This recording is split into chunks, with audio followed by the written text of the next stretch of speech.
सुप्रभात विद्यार्थियों। आज आपकी कक्षा में विषय हिंदी आरोह भाग 2 का काव्यखंड पहला पाठ हरवंश राय बच्चन द्वारा लिखा गया है। आत्म परिचय और एक गीत 2 कविताओं का इसमें संकलन किया गया है। आज से हम पाठ्य पुस्तक की शुरुआत कर रहे हैं। तो सबसे पहले हमारे जो कवि हैं हरवंश राय बच्चन, जाने पहचाने व्यक्तित्व हैं। आप सभी लोग जानते हैं हरवंश राय बच्चन। इनका पुत्र अमिताभ बच्चन, महानायक, इस सदी का महानायक के रूप में जाने जाना वाला व्यक्तित्व अमिताभ बच्चन, जो अभी कोविड-19 से लड़ करके उभर करके आए हैं। इनके पुत्र अभिषेक बच्चन, इनकी पत्नी जया बच्चन, इनकी पुत्रवधू जया बच्चन, अभिषेक बच्चन, ऐश्वर्या राय, कौन नहीं जानता है इनके परिवार को। सब ये हरवंश राय, इनकी पत्नी का नाम था तेजी बच्चन। सबसे पहले इनका परिचय हम लेते हैं। इनका जन्म 27 नवंबर 1907 ईस्वी में इलाहाबाद में हुआ था। इन्होंने इलाहाबाद विश्वविद्यालय से अंग्रेजी विषय में एमए की परीक्षा उत्तीर्ण की थी। सन 1942 से 1952 तक वो वहीं पर इलाहाबाद में ही प्राध्यापक रहे। उन्होंने कैम्ब्रिज विश्वविद्यालय इंग्लैंड से पीएचडी की उपाधि प्राप्त की। अंग्रेजी कवि कीट्स पर उनका शोध कार्य बहुत चर्चित रहा। वे आकाशवाणी के साहित्यिक कार्यक्रमों से संबद्ध रहे। विदेश मंत्रालय में हिंदी विशेषज्ञ के रूप में इन्होंने काम किया था।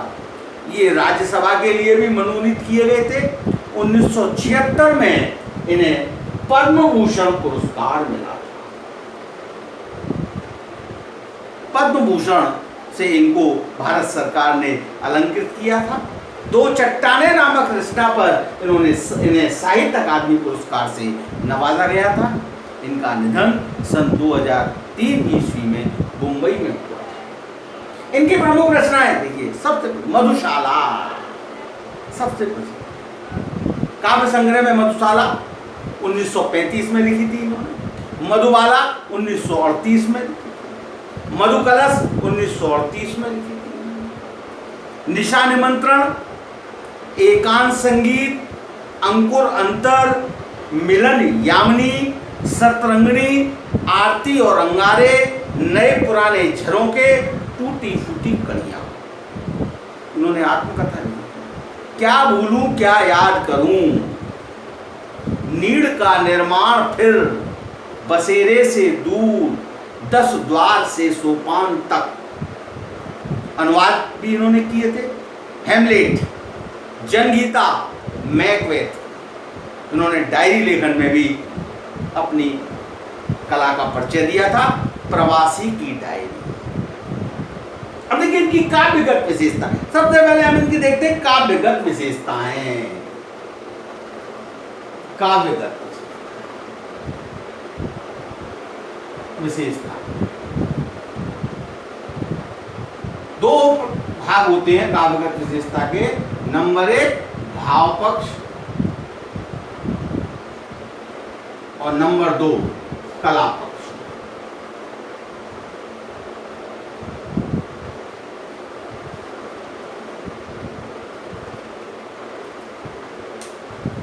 बच्चन जी यानी हरवंश राय बच्चन हालाबाद के सर्वश्रेष्ठ कवियों में से एक थे। छायावाद का जमाना था उस समय, परंतु छायावाद के बीच जो इन्होंने कविताएं सृजित की, तो एक हालाबाद के नाम से अपना अलग परिचय इन्होंने दिया। ये हालाबाद के सर्वश्रेष्ठ कवियों में से एक है। दोनों महायुद्धों के बीच मध्य वर्ग से विक्षुब्ध विकल मन को बच्चन जी ने वाणी दी। दो विश्व युद्ध, उन दोनों विश्व युद्ध के बीच जो स्थिति उत्पन्न हुई थी उसको बच्चन जी ने अपनी कविता के माध्यम से उकेरा। उन्होंने छायावाद की लाक्षणिक वक्रता के बजाय सीधी सादी जीवंत भाषा और संवेदना से मुख्य गेय शैली में, गेय माने गाए जाने वाली, अपनी बात कही। उन्होंने व्यक्तिगत जीवन में घटी घटनाओं की सहज अनुभूति की ईमानदार अभिव्यक्ति कविता के माध्यम से की है। इसी विशेषता के कारण इनकी कविताएं लोकप्रिय हुई। भाषा शैली इनकी भाषा शैली कैसी है? कवि ने अपनी अनुभूतियां सहज स्वाभाविक ढंग से कही है। कला पक्ष में आता है भाषा शैली। इनकी भाषा आम व्यक्ति के निकट है, आम व्यक्ति के बोलचाल की भाषा है। बच्चन का कवि रूप सबसे विख्यात है। उन्होंने कहानी, नाटक, डायरी आदि के साथ एक बेहतरीन आत्मकथा भी लिखी है। ये रचनाएं ईमानदार, आत्मस्वीकृति और प्रांजल शैली के कारण आज भी। अब जो आपके सामने कविता है, सबसे पहले कविता है आत्मपरिचय। एक गीत, तो सबसे पहले आत्मपरिचय का हम सार दें। सबसे पहले सारांश देखते हैं हम आत्मपरिचय। आत्मपरिचय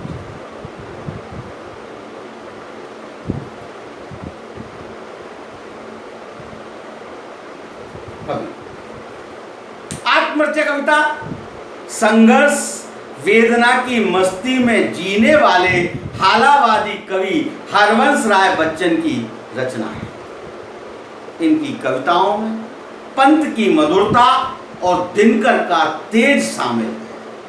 साथ ही इनकी कविताओं में व्यक्तिगत जीवन में घटित घटनाओं की सहज अनुभूति को ईमानदारी के साथ अभिव्यक्ति मिली है। आत्मपरिचय कविता के माध्यम से कवि अपना परिचय देना चाहता है। यह परिचय भावनाओं एवं विचारों का है। कवि ने अपना संबंध समाज के साथ जोड़ने का समाज के साथ जोड़ने का प्रयत्न इन कविताओं के माध्यम से किया। उनके अनुसार समाज को जानना सरल है, किंतु अपने आप को जानना उससे कहीं ज्यादा कठिन है।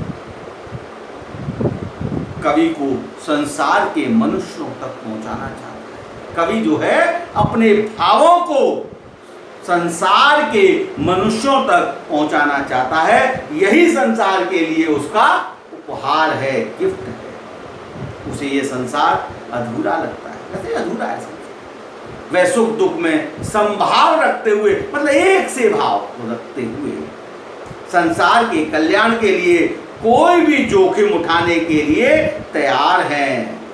वे उन्माद, वे अवसाद जैसी परस्पर विरोधी प्रवृत्तियों को एक साथ लेकर हंसता रोता हुआ भी किसी की याद को धरोहर की तरह संजोकर एक साथ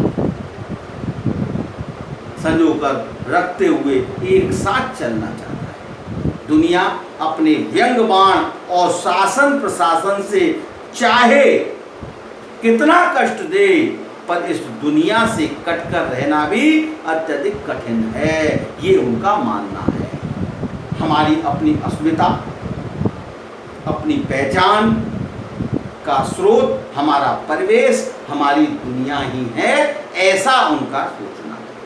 अपना परिचय देते हुए हम दिन रात दुनिया के साथ अपनी दुविधा और अपने द्वंद्वात्मक संबंधों का मर्म ही उद्घाटित करते चले आ रहे हैं। संसार से हमें प्रीति है, अर्थात प्रेम है, लेकिन यही हमारे दुख का कारण भी है। बाहर से हंसना, बाहर से हंसता हुआ कवि भीतर से रोता है। पर किसी स्मृति के सारे एकांत में रहकर संसार के बीच ही रहना चाहता है। उसका मत है कि संसार में सत्य को जानने के प्रयत्न बहुत हुए, परंतु कोई नहीं जान पाया संसार में सत्य क्या है। यहाँ ज्ञानी वैज्ञानिक दोनों तरह के लोग रहते हैं।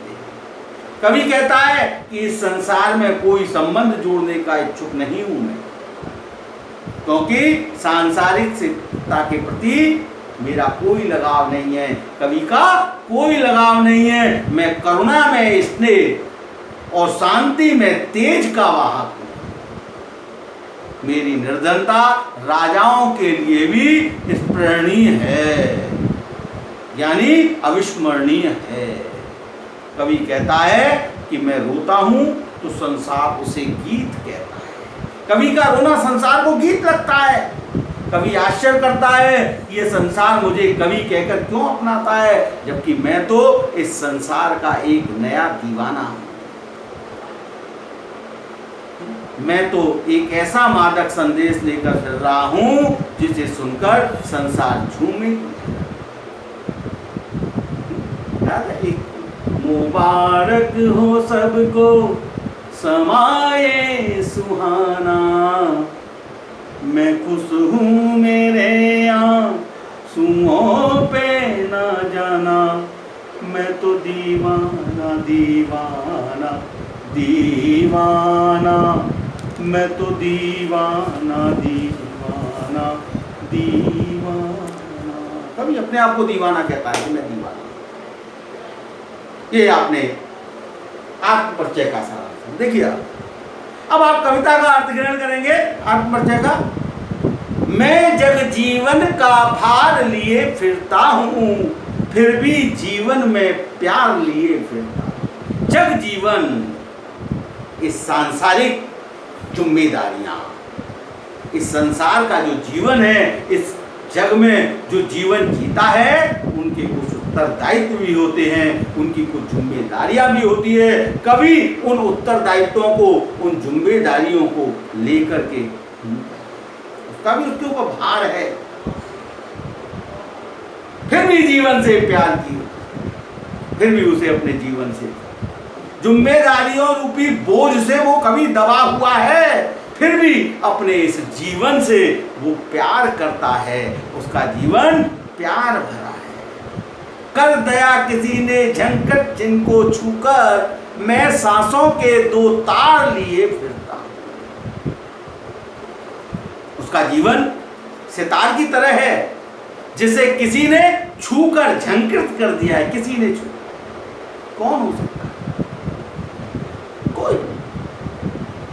जीवन में अनेक प्रकार के संबंध बनते हैं, माँ बाप, भाई बहन, पति पत्नी, प्रेमी प्रेमिका। किसी से भी हम प्रभावित हो सकते हैं। इसी प्रकार कवि भी किसी से प्रभावित है। वो कहता है वे जीवन सितार की तरह है, जिसे कवि ने किसी ने छू करके झंकृत कर दिया है, यानी उसमें संगीत उत्पन्न कर दिया है। फलस्वरूप उसका जीवन संगीतमय होता है। मैं सांसों में दो तार लिए फिरता हूं,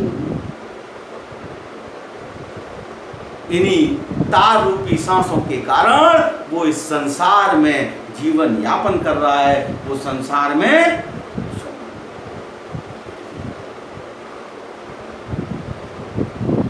मैं स्नेह सुरा का पान किया करता। स्नेह सुरा, स्नेह रूपी सुरा, रूपक अलंकार का यहाँ पर। मैं स्नेह सुरा का पान किया करता हूं, मैं कभी न जग का ध्यान किया। मैं हमेशा प्रेम रूपी शराब में मदमस्त रहता हूं। मैं इस संसार की परवाह नहीं करता, इस संसार का ध्यान नहीं करता। अगर इस संसार का ध्यान करूं तो जीवन जीना बड़ा मुश्किल हो जाएगा, क्योंकि सांसारिक उत्तरदायित्वों का इतना बोझ रहता है, इतनी समस्याएं इस जीवन जीने में हमारे सामने रहती हैं। अगर हम इनका ध्यान करें तो जीवन जीना दूभर हो जाएगा। इसलिए वो कहता है कोई भी इस संसार का ध्यान नहीं करता, मैं परवाह नहीं करता, मैं प्रेम रूपी मदिरा में मदमस्त रहता हूं। मैं प्रेम से,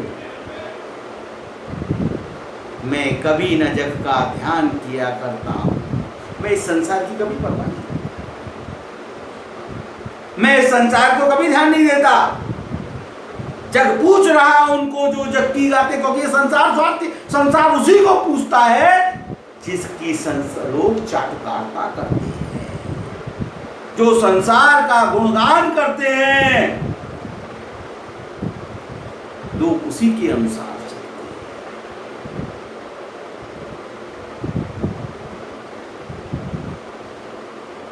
जग पूछ रहा उनको जो जग की गाते हैं, जो संसार का गुणगान करते हैं, लोग उसी को पूछते हैं, उसी की गुणगान। मैं अपने मन का मान किया था, मैं अपनी मन मर्जी का मालिक हूं, मेरी मर्जी, मैं चाहे ये करूं, मैं चाहे वो करूं, मेरी मर्जी। स्वच्छंद विचारधारा है कवि की। वो कहता है मैं वही करता हूं जो मेरा मन करता है।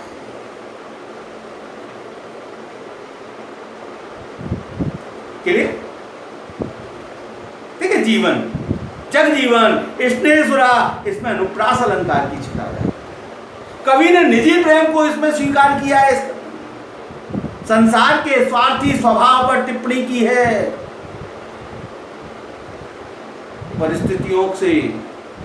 स्थितियों से न घबराने का संदेश कवि ने इस कविता के माध्यम से किया। स्नेहसुरा, सांसों के तार, इसमें रूपक अलंकार की छटा व्याप्त है। जगजीवन, स्नेहसुरा में अनुप्रास अलंकार है। खड़ी बोली का उपयोग किया करता हूं, फिर लिए फिरता हूं, इसकी आवृत्ति में गीत में चमत्कार उत्पन्न कर दिया है, मस्ती का चमत्कार।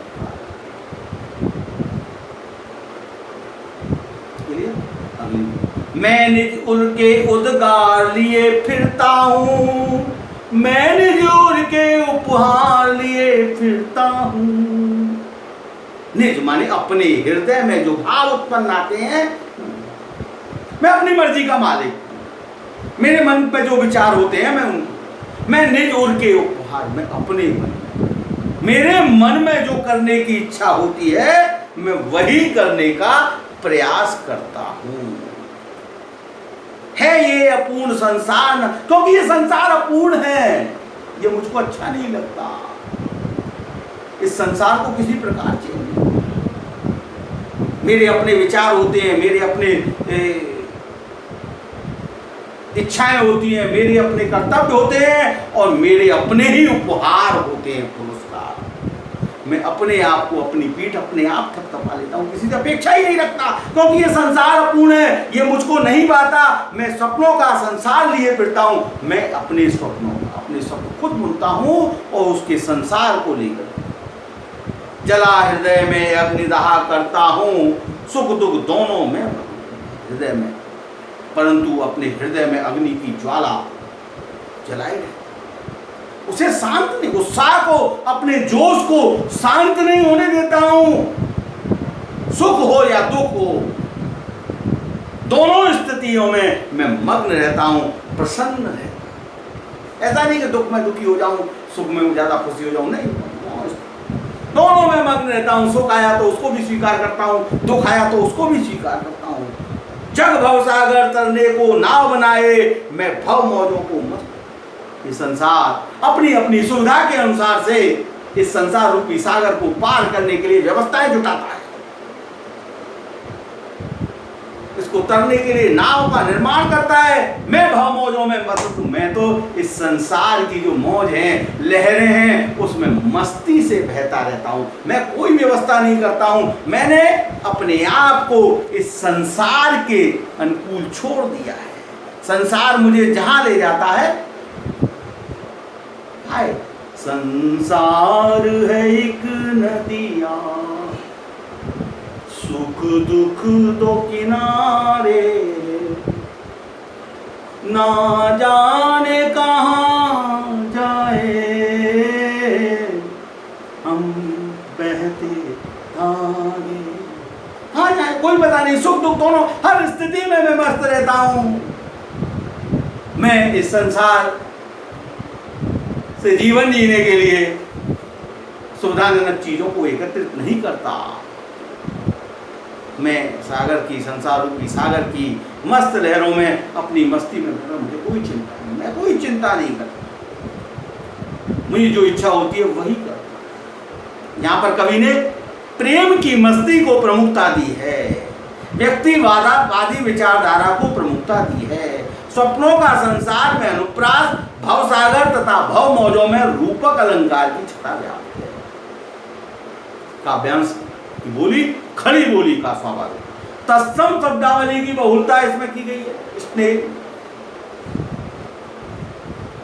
अब हम रस की जब बात करते हैं तो यहां पर श्रृंगार रस की। अगला, मैं यौवन का उन्माद लिए फिरता हूं, मैं उन्मादों में अवसाद लिए फिरता हूं, जो मुझको बाहर हंसा रुलाती भीतर, मैं हाय किसी की याद लिए फिरता हूं। कवि कहता है कि उसके मन में जवानी का पागलपन सवार, यौवन का उन्माद, वह उसकी मस्ती में, जवानी की मस्ती में, इस दीवानेपन के कारण उसे अनेक दुख, वह इन दुखों को उठाए घूमता रहता है। कवि को जब किसी प्रिय की याद आ जाती है तो उसे बाहर से हंसा जाती है। अपने किसी प्रिय की याद आने पर वो अंदर से, जो मुझको बाहर हंसा रुलाती भीतर, जो अंदर से तो, ऊपर से तो उसको हंसा देती है, परंतु अंदर ही अंदर उसकी जो वेदना है,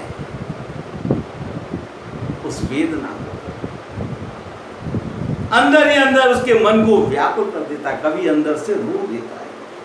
मुबारक हो सबको समाये सुहाना, मैं खुश हूँ मेरे आंसुओं पे न जाना, मैं तो दीवाना दीवाना दीवाना, मैं तो दीवाना दीवाना दीवाना।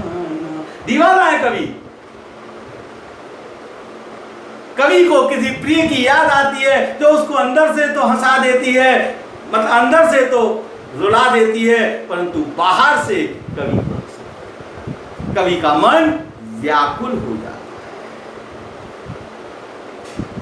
क्योंकि वो किसी की याद को लिए इस जीवन को जी रहा है। उसके जीवन में अनेक ऐसी सुहानी स्मृतियां हैं, इनको लेकर के वो इस जीवन यापन कर रहा है। कवि कहता है, कर यत्न मिटे सब सत्य किसी ने जाना, सारे यत्न कर दिए संसार के लोगों ने, इस जीवन के सत्य को जानने के सारे प्रयास कर दिए, परंतु कोई भी इस सत्य को नहीं जान पाया। इस कारण हर व्यक्ति नादानी करता दिखाई देता है। नादान वही है हाय यहां पर दाना, इसलिए हर व्यक्ति नादानी करता दिखाई देता है। ये मूर्ख यानी कि नादान भी वही है जहां समझदार एवं चतुर होते हैं। जहां समझदार एवं चतुर होते हैं वहीं पर मूर्ख और नादान भी होते हैं। फिर मूढ़ न क्या जग को इस पर भी सीखे। हर व्यक्ति वैभव, समृद्धि, भोग सामग्री की तरफ भागता है। हर व्यक्ति अपने स्वार्थ को पूरा करने के लिए भाग रहा है। फिर मूढ़ न क्या जग, तो क्या ये संसार मूढ़ नहीं है? क्या ये संसार मूर्ख नहीं है कि वे इतना भी नहीं सीख पाए, इतना भी सत्य नहीं जान पाए कि हर व्यक्ति अपने स्वार्थ को पूरा करने के लिए भाग रहा है। स्वार्थ, सिर्फ अपने स्वार्थ को पूरा करने के लिए भाग रहा है। भोग सामग्री, वैभव, समृद्धि, इसकी तरफ हर व्यक्ति भाग रहा है। फिर भी ये संसार इस बात को नहीं समझ पाया। मैं सीख रहा हूं, सीखा ज्ञान बुला रहा। कवि कहता है, मैं सीखे हुए ज्ञान को भूलकर नई बातें सीख रहा हूं। अर्थात सांसारिक ज्ञान की बातों को मैं भूलकर अपने मन के अनुसार चलना सीख रहा हूं। मैं अपने मन को इस प्रकार से परिवर्तित कर रहा हूं कि वो इस सांसारिक उलझन में न फंसे। देखिए, अब देखिए, पहली 4 पंक्तियों में कवि ने आत्माभिव्यक्ति की है, मैं शैली में। अंतिम 4 पंक्तियों में सांसारिक जीवन के विषय में बताया गया है कि संसार कैसा है, नादान है, लोग नादान है, सारे यत्न किए, कैसे किए, सत्य, संसार का सत्य किसी ने नहीं जाना। उन्मादों में अवसाद, विरोधाभास अलंकार है। लिए फिरता हूं की आवृत्ति से गेयता का गुण उत्पन्न हुआ है। यौवन का उन्माद लिए फिरता हूं, उन्मादों में अवसाद लिए फिरता हूं, यहाँ गेयता का गुण कर यत्न मिटे सब सत्य किसी ने जाना। इस पंक्ति में अनुप्रास अलंकार की छटा है। नादान वही है, हाय यहाँ पर दाना, सूक्ति जैसा प्रभाव दे रही है। सूक्ति का काव्य की भाषा खड़ी बोली, खड़ी बोली में कवि ने चमत्कार उत्पन्न करने का। अगला, मैं और जग और कहां का नाता। यहां कवि ने देखिए, मैं और जग और कहां का नाता, मैं बना बना कितने जग रोज मिटाता, जग जिस पृथ्वी पर जोड़ा करता वैभव, मैं प्रतिपग उस पृथ्वी को ठुकराता। मैं निज रोदन में राग लिए फिरता हूं, शीतल वाणी में आग लिए फिरता हूं, हो जिस पर भूपों के प्रासाद निछावर, मैं वह खंडर का भाग लिए फिरता हूं। कवि कहता है, मुझ में और संसार दोनों में कोई संबंध नहीं है। मैं और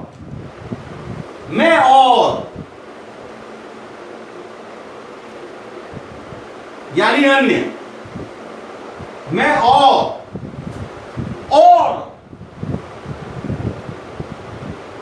जग और अन्य योजक।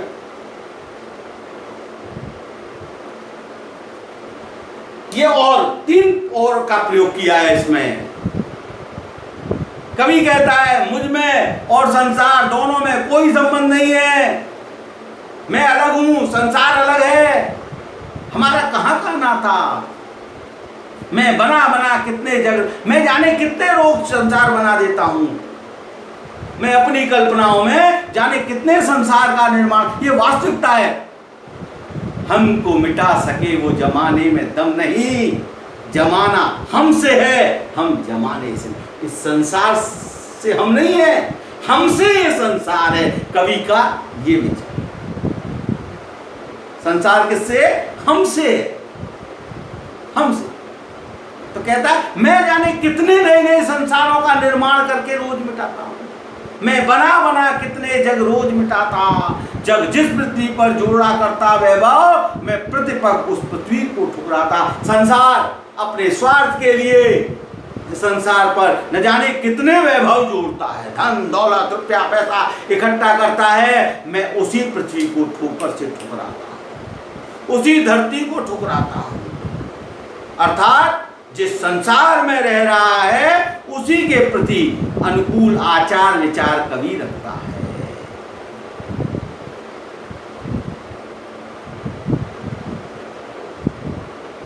अब देखिए यहां पर, मैं निज रोदन में राग लिए फिरता।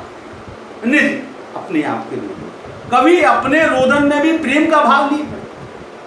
तभी तो कहा है, मेरे आंसुओं पे न जाना, मैं तो दीवाना दीवाना। अपने रोदन में भी प्रेम लिए फिरता है, अपनी शीतल वाणी में भी, शीतल वाणी में आग लिए फिरता हूं। कभी अपने रोदन में यानी अपने रोने में भी प्रेम का भाव लिए फिरता है। जो बोलता है उसकी वाणी शीतल है, उसका काव्य शीतलता प्रदान करने वाला है। उसमें भी एक जोश, एक उत्साह, एक आग समाई हुई है, अर्थात उसमें भी कवि का असंतोष झलकता है। उसका जीवन प्रेम में निराशा के कारण खंडहर सा हो गया है, फिर भी उस अपने प्रेम के कारण उस जीवन खंडहर रूपी जीवन को भी उन राजाओं के हजारों महलों पर निछावर करने के लिए तैयार है। ऐसे एक खंडहर का हिस्सा वो अपनी स्मृति के रूप में अपने जीवन में लिए हुए घूमता है। वो अपनी इन यादों के पीछे उन सारी सुख सुविधाओं को ठुकराने तक के लिए तैयार है। कवि ने यहाँ पर अपनी अनुभूति का परिचय दिया है। कहाँ का नाता में प्रश्न अलंकार, रोदन में आग, शीतल वाणी में आग में विरोधाभास अलंकार। रोदन में राग, रोदन में राग नहीं होता, रोदन में करुणा होती है, परंतु यह रोदन में राग, प्रेम, रोने में भी प्रेम, विरोधाभास। शीतल वाणी में आग, शीतलता और आग, विरोधाभास। शीतलता में ठंडक, शांति होती है, परंतु शीतलता में भी विरोधाभास अलंकार। बना बना में पुनरुक्ति प्रकाश अलंकार है। और सबसे पहले लाइन में मैं और जब और कहा मैं यमक अलंकार की तीन और है, तीनों के अलग, मैं और मैं अन्य हूं, और दोनों को जोड़ने वाला, जग और मुझको जोड़ने वाला, और जग और जग, यहां और की आवृत्ति बार बार हुई है और अर्थ अलग अलग है, इसलिए यमक अलंकार की। कहाँ का और जग जिस पृथ्वी पर में अनुप्रास अलंकार की छटा है। श्रृंगार रस, यह व्यक्ति खड़ी बोली का प्रयोग यहाँ करेंगे। अब देखिए इसके बाद अगला, मैं रोया इसको तुम कहते हो गाना, मैं फूट पड़ा तुम कहते छंद बनाना, क्यों कवि कहकर संसार मुझे अपनाए, मैं दुनिया का हूं एक नया दीवाना, मैं दीवानों का वेश लिए फिरता हूँ, मैं दीवानों का वेश लिए फिरता हूँ, मैं मादकता निःशेष लिए फिरता हूँ, जिसको सुनकर जग झूम झुके लहराए, मैं मस्ती का संदेश लिए फिरता हूँ। मैं रोया इसको, कवि की वेदना जब प्रकट होती है तो संसार उसको गाना कहती है।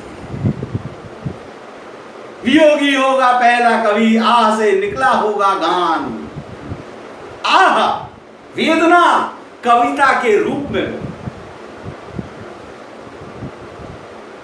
मैं कहीं कवि न बन जाऊं, मैं कहीं कवि न बन जाऊं, तेरे प्यार में कविता, मैं रोया इसको तुम कहते हो।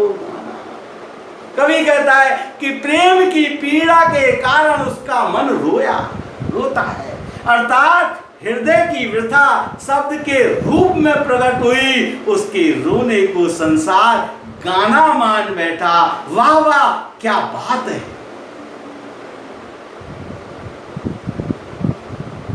फूट पड़ा तुम कहते हो छंद बनाना। जब वेदना अधिक हो गई, दुख के शब्दों के माध्यम से कवि व्यक्त करता है। जब वेदना अधिक हो गई और कवि और ज्यादा जोर से रोने लगा, तो इस प्रक्रिया को तुम क्या कहते हो? छंद बनाना। वाह वाह क्या छंद है। रंगों छंदों में समाएगी किस तरह से इतनी सुंदरता। छंद तुम कहते हो, छंद बनाना कहते हो। कवि प्रश्न करता है यहां पर, क्यों कवि कहकर संसार मुझे अपना, ये संसार मुझे कवि के रूप में क्यों अपनाना चाहिए? इस कवि के रूप में मुझे अपनाने के लिए क्यों तैयार है? मैं दुनिया का हूं एक न, जबकि मैं इस संसार का एक नया दीवाना हूं। मैं तो दीवाना दीवाना, मैं इस संसार का एक नया दीवाना हूं जो हर स्थिति में मस्त रहता है। समाज उसे दीवाना क्यों नहीं, उसको दीवाना क्यों नहीं बनाती कहती, क्यों उसको कवि के रूप में नाम दे रहा? वह दीवानों का रूप धारण करके संसार में, मैं दीवानों का वेश लिए फिरता हूं, वो दीवानों का रूप धारण करके इस संसार में विचरण करता है, घूमता है। उसके जीवन में जो मस्ती शेष रह गई है, मादकता निशेष लिए फिरता हूं, जो शेष रह गई है उसको साथ लेकर के घूमता फिरता है। इस मस्ती को सुनकर सारा संसार झूम उठता है। कवि के गीतों की मस्ती सुनकर लोग प्रेम में झुक जाते हैं तथा आनंद से लहराने लगते हैं। मस्ती को संदेश को लेकर कवि इस संसार में घूमता है जिसे लोग गीत समझने की भूल कर बैठते हैं। यहाँ पर कवि मस्त प्रकृति का व्यक्ति है, यह मस्ती उसके गीतों से फूट पड़ती है। कवि कहकर तथा झुके में अनुप्रास अलंकार है, और क्यों कवि अपराय में प्रश्न अलंकार है।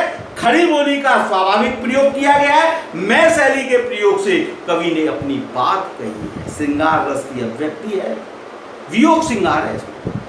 लिए फिरता हूं कि आकृति गेयता में वृद्धि करती है। दीवानों का वेश लिए फिरता हूं, मादकता निशेष लिए फिरता हूं, संदेश लिए फिरता हूं, इसमें गेयता की वृद्धि करती है। तत्सम शब्दावली की प्रमुखता है। इसके बाद उसकी दूसरी, हरिवंश राय बच्चन की एक अन्य कविता, दूसरी कविता आती है एक गीत। एक गीत कविता के बारे में हम उसका पहले सारांश, उसका प्रतिपाद्य समझेंगे। एक गीत जो कविता है निशान निमंत्रण से उद्गत की। कवि ने निशान निमंत्रण से इस कविता को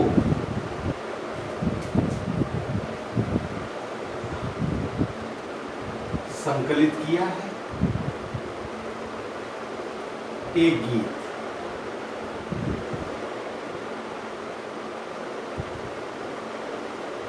निशा निमंत्रण।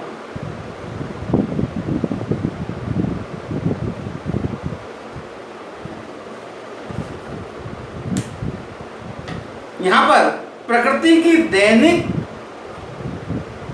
परिवर्तनशीलता के संदर्भ में कवि ने प्रकाश डाला है। प्रकृति का प्रतिदिन जो परिवर्तन होता है उसके कारण प्रत्येक प्राणी वर्ग के हृदय की धड़कन को सुनने की कवि ने कोशिश की है।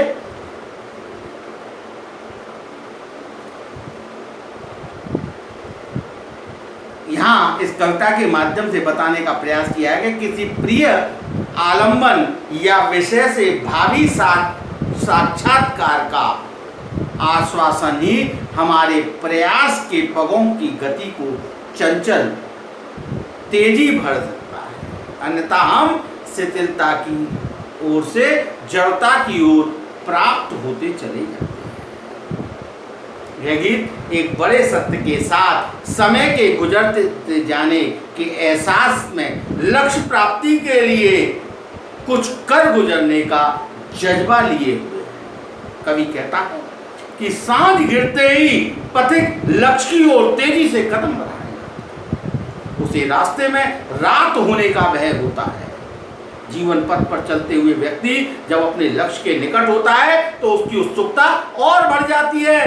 पक्षी भी अपने बच्चों की चिंता करके तेजी से पंख फड़फड़ाने लगते हैं। अपनी संतान से मिलने की चाह में हर प्राणी आतुर हो जाता है, व्याकुल हो जाता है। उनका जीवन नीरस है। किनका? जिनके जीवन में कोई आशा नहीं होती, जिनके जीवन में कोई आशा नहीं होती, वे शिथिल हो जाते हैं, उनका जीवन नीरस हो जाता है, उनके भीतर का उत्साह समाप्त हो जाता है। अतः रात जीवन में निराशा नहीं अपितु एक आशा का संचार भी करती है। केवल निराशा ही नहीं, एक आशा कि विश्राम होकर के दूसरे दिन की शुरुआत करने का माध्यम रात बनती है। तो यहां कवि कहता है, यहां पर कवि चंद पंक्तियों के माध्यम से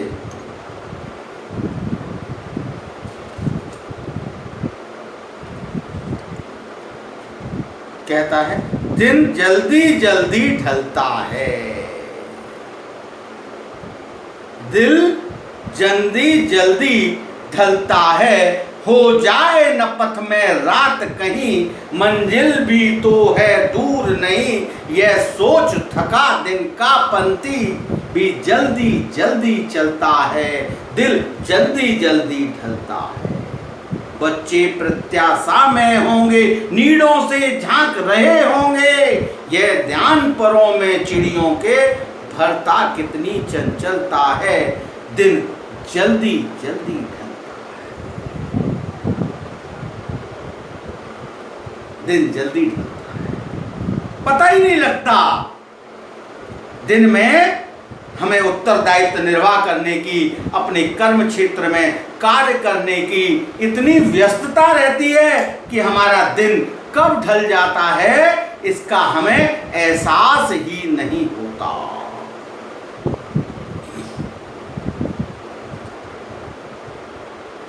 कवि कहता है कि शाम होते देखकर यात्री तेजी से चलने लगता है, उसको ये आशंका रहती है कि कहीं रास्ते में रात ना हो जाए, उसकी मंजिल समीप ही होती है, इसके कारण वो थका हुआ होता है, फिर भी वो जल्दी जल्दी चलता है, क्योंकि दिन जल्दी जल्दी चलता है, हो जाए न पथ में रात कहीं, मंजिल भी तो है दूर नहीं, ये सोच थका दिन का पंथी जल्दी जल्दी चलता है, दिन जल्दी, ऐसा सोच करके मंजिल को पास होने का एहसास करके भी राही जो है, पथिक जो है, वो जल्दी जल्दी अपने कदम बढ़ाने लगता है, क्योंकि दिल।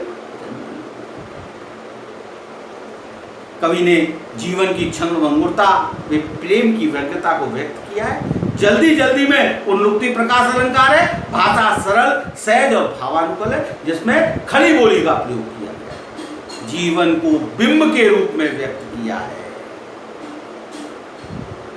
जीवन को बिंब के रूप में। बच्चे प्रत्याशा में होंगे, नीड़ों से झांक रहे होंगे, शाम को बच्चे उम्मीद पापा आएंगे, हर परिवार में ये स्थिति, नीड़ों से झांक रहे, या घोंसले में भी चिड़िए के बच्चे भी अपने चिड़िया को लौट करके आने की आशा में घोंसले में से झांक रहे। कभी प्रकृति के माध्यम से उदाहरण देता है, यह ध्यान परों में चिड़ियों के भरता कितनी चंचलता है, दिन जल्दी जल्दी। कभी प्रकृति के माध्यम से उदाहरण देता है कि चिड़िया भी दिन ढलने पर चंचल हो उठती हैं, वे शीघ्रातिशीघ्र अपने घोंसलों में पहुंचना चाहती है, उन्हें ध्यान आता है कि उनके बच्चे भोजन आदि की आशा में घोंसलों से बाहर झांक रहे होंगे। यह ध्यान आते ही उनके पंखों में तेजी आ जाती है और वो जल्दी जल्दी अपने घरों पर पहुंचना चाहते हैं। वात्सल्य भाव की व्यग्रता सभी प्राणियों में पाई जाती है, ऐसा कवि ने सिद्ध किया है। पक्षियों के बच्चों द्वारा घोंसलों से झांकना गति एवं दृश्य बिंब पर करता है। तत्सम शब्दावली का की प्रमुखता है। जल्दी जल्दी में पुनरुक्ति प्रकाश अलंकार है, सरल सहज और भावानुकूल खड़ी बोली की सार्थक। अब देखिए कवि की क्या स्थिति है। ये स्थिति सामान्य स्थिति है। कवि क्या कहता है, मुझसे मिलने को कौन विकल, मैं हूं किसके हित चंचल। मुझसे मिलने को कौन विकल, मैं हूं किसके हित चंचल। यह प्रश्न से दिल करता पद को भरता और मैं विवलता है। यह प्रश्न से दिल करता पद को भरता और मैं विवलता है। दिन जल्दी जल्दी ढलता है, दिन जल्दी जल्दी ढलता है। कभी कहता है इस संसार में मैं अकेला हूं, कभी अकेला है इस संसार में, इस कारण उससे मिलने के लिए कोई व्याकुल नहीं, उसकी कोई प्रतीक्षा नहीं कर रहा होगा। तो फिर भला किस लिए वो भाग कर जल्दी जाए, तो फिर वो किस लिए शीघ्रता से अपने घर पहुंचे। ये प्रश्न उसके कदमों को शिथिल कर देता है, उसकी गति को रोक देता है। कवि के मन का यह प्रश्न आने पर उसके पैरों में शिथिलता आ जाती है, उसके हृदय में व्याकुलता बढ़ जाती है कि दिन ढलते ही रात हो जाएगी और रात में एकाकीपन और अपनी प्रिया की वियोग वेदना उसे अशांत कर देगी। इससे उसका हृदय पीड़ा से बेचैन होगा।